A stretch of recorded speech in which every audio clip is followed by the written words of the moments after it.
The chance operations of the world literature into a verse paragraph. January 10, 2019.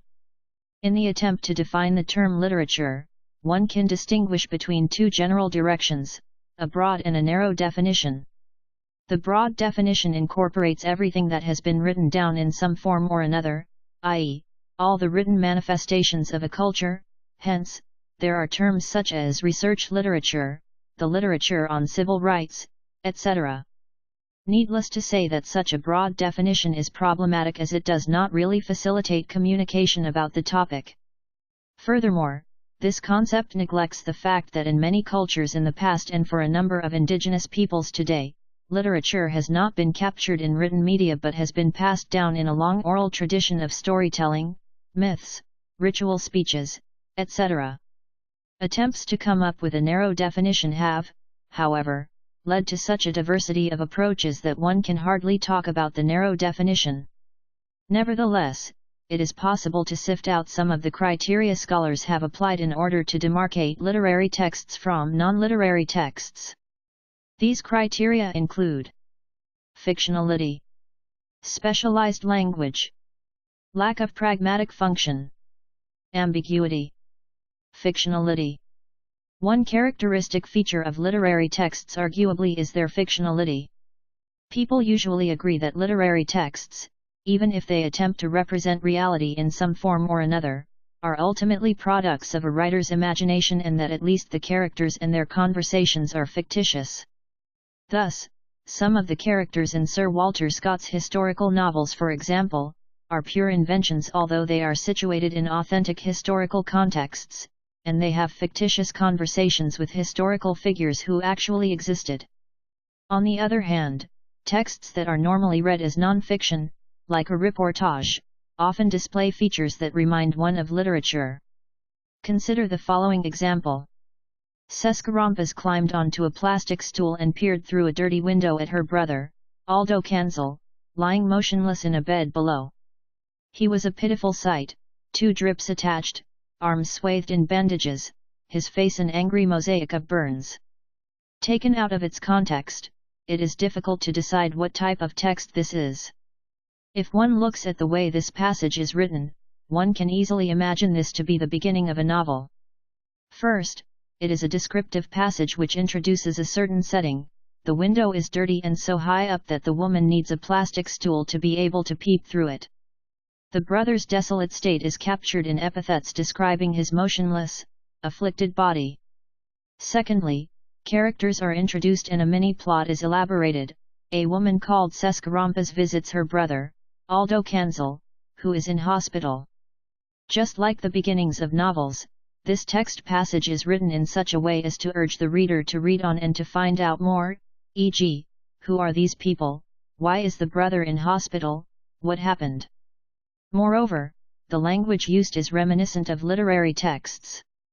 We can identify rhetorical devices such as alliteration, end quote, bed below, end quote, metaphor, end quote, angry mosaic of burns, end quote, a syndeton, an ellipsis, end quote, 2 drips attached, arms swathed in bandages, end quote. In other words, the text uses embellishments to present a specific story world and to attract the reader's attention. And yet, these are in fact the opening lines of a newspaper article, The Independent, 16 October 2002, which deals with the victims of a Balinese bomb attack. With this information in mind, we suddenly stop regarding this text as fiction. We take it for granted that the people described here are real and that the events related in the text are also real. What does this example tell us? First of all, we can say that the boundaries between fact and fiction are often blurred and by no means always identifiable. More importantly, whether a text is fictional or not, is perhaps less the consequence of some inherent quality of the text but of a reader's attitude towards it. If I know the text above is from a newspaper, I automatically assume that the story must be real. By contrast, if this had been the beginning of a novel, I would undoubtedly have classified these characters and the setting as fictitious. In other words, we as readers are conditioned through education and cultural norms to approach texts in certain ways. In this view, fictionality is no longer an inherent feature of literary texts but part of our expectations of what a literary text should be like. Likewise, literary language is partly determined by the fact that we want to read it as literary. This will be explored in the following section. Specialized language. People often say that literary language is special and that it differs considerably from normal everyday language. The linguist Roman Jacobson spoke of the poetic function of literary texts in his essay and quote, Linguistics and Poetics, closing statement and quote, 1960, i.e., the fact that literary texts draw attention to the language they employ. As the Russian formalists maintained in the early 20th century, literary texts make use of language in such a way that it becomes strange and unfamiliar in a given context. They called this process defamiliarization. The following example from Charles Dickens' novel Bleak House illustrates this process.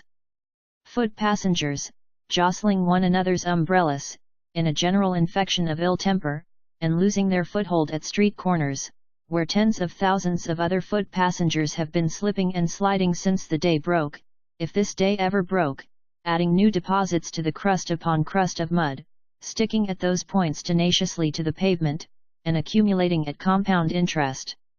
Dickens, Bleak House, ch. 1.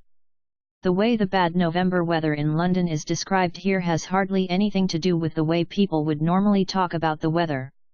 One thing is particularly conspicuous, the blending of a description of natural phenomena, end quote, mud end quote, bad weather, with the jargon of the world of finance, end quote, deposits end quote, accumulating end quote, compound interest end quote. By combining these two areas, the words are taken out of their usual context and put into another one, which thus becomes new and unfamiliar to the reader. We are attracted by this strange linguistic description and we start to wonder why such language is used here. One explanation might be that London as one of the financial centres in the mid-19th century has become so immersed in its business that even nature participates in it and is no longer natural. One area where the literariness of language seems to be particularly obvious is poetry. Poetry is often marked by a conspicuous shape, lines, stanzas, etc., a dense structure, thematically and linguistically, specific prosodic features and rhetorical devices. Now, as the example above from The Independent shows, even non-literary texts frequently use rhetorical devices and certain patterns to arouse the reader's interest.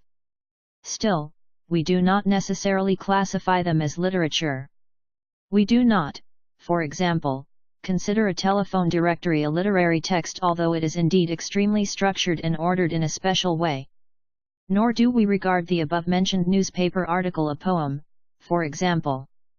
And yet, is this really because the language in this article does not qualify for poetry or because we are simply not used to looking at newspaper articles in such a way? Consider the following sentence from the same article.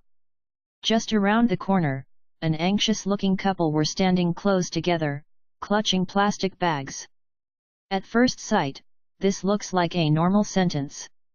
There is nothing conspicuous about the words or the sentence structure. What happens if one pays attention to the rhythm of this sentence and displays it accordingly?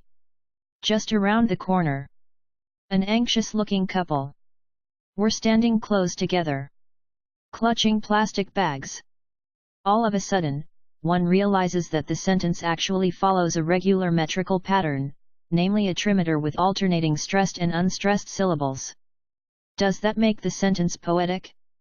Again, one can see that the line between literary and non-literary language is a very fine one and that the decision whether a text is literary or not largely depends on the way we look at the text and perceive its language. A lot of contemporary poetry plays with our alleged knowledge of the literariness of texts. Have a look at the following end quote, found poem end quote, by Ronald Gross. All too often, humans who sit and stand pay the price of vertical posture. Sitting and standing combine with the force of gravity, exerting extra pressure on veins and tissues in and around the rectal area. Painful, burning hemorrhoids result. The first thought of many sufferers is to relieve their pain and their discomfort. Products, however, often used for this, contain no anesthetic drug at all, or one too weak to give the needed pain relief, or only lubricate. But now, at last, there is a formulation which provides pain-killing power, prolonged relief, on contact. Gross, open poetry. Although this text must originally have been an advert for anti-hemorrhoids medication, we can now read its language as literary language and thus perceive the text as a piece of literature simply because it has been transformed by means of formalization and rearrangement. Trained readers of literature may even identify this text as a sonnet because it follows the structural convention of 14 lines with an octave and a sestet, here presented as 2 tercets. What this example also shows is that the way we read texts depends very much on the context in which we read them. If we had read this text on an information leaflet, we would never have dreamed of looking at it as poetry and paying closer attention to its language.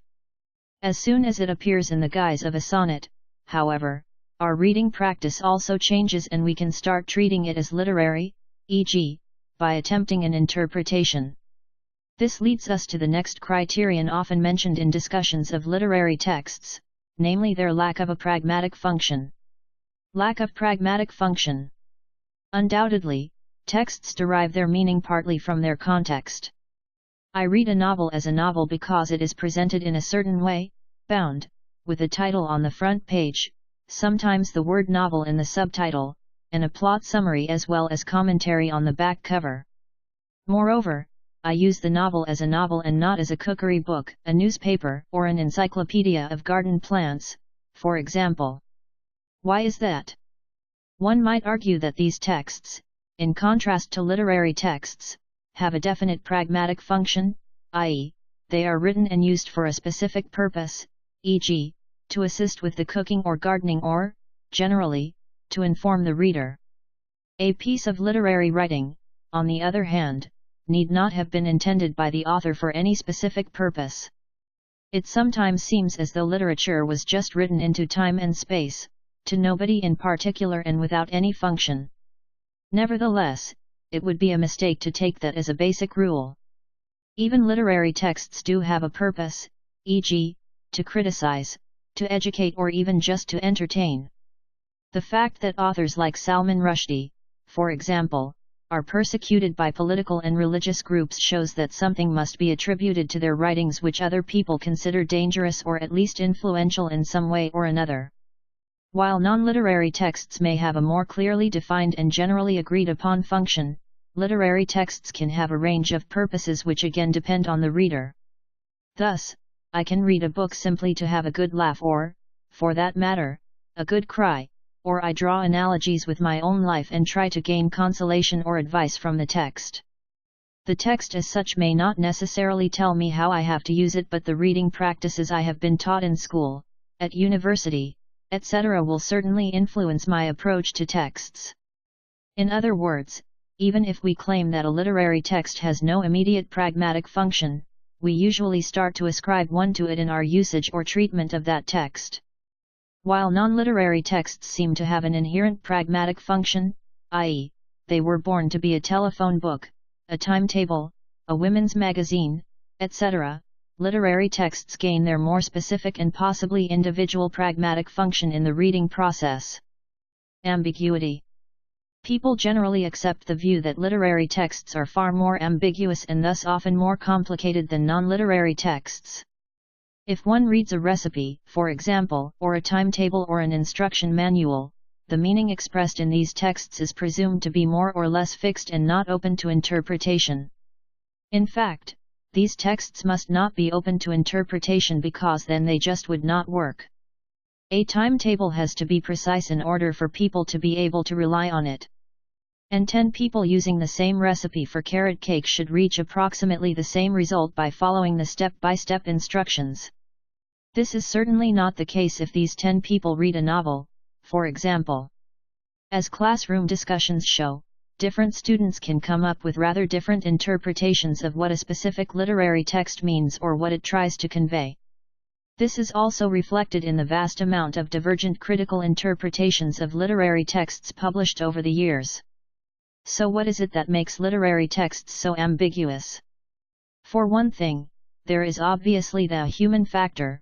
When we read a text we usually bring to bear on it certain expectations and interests, and inevitably we start looking for exactly those things that seem relevant to us. Thus, for example, Christina Rossetti's long poem Goblin Market can be interpreted as a simple fairy tale, as a hymn in praise of sisterly devotion, as a poem restating the biblical concepts of sin and redemption, as the indirect expression of repressed sexual fantasies, or indeed as a combination of all of these facets at the same time.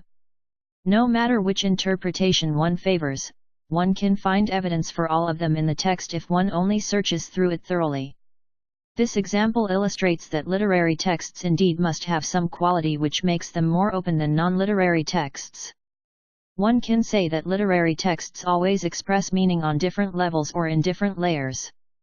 In other words, they express something beyond their literal meaning, and these other layers of meaning can be explored by attentive reading and analysis. It is a bit like archaeology: the deeper one digs, the more interesting one's findings are likely to be. At the same time, one needs suitable equipment for digging out hidden meanings. That is where literary studies become important and where the fun begins once one has mastered the tools at hand.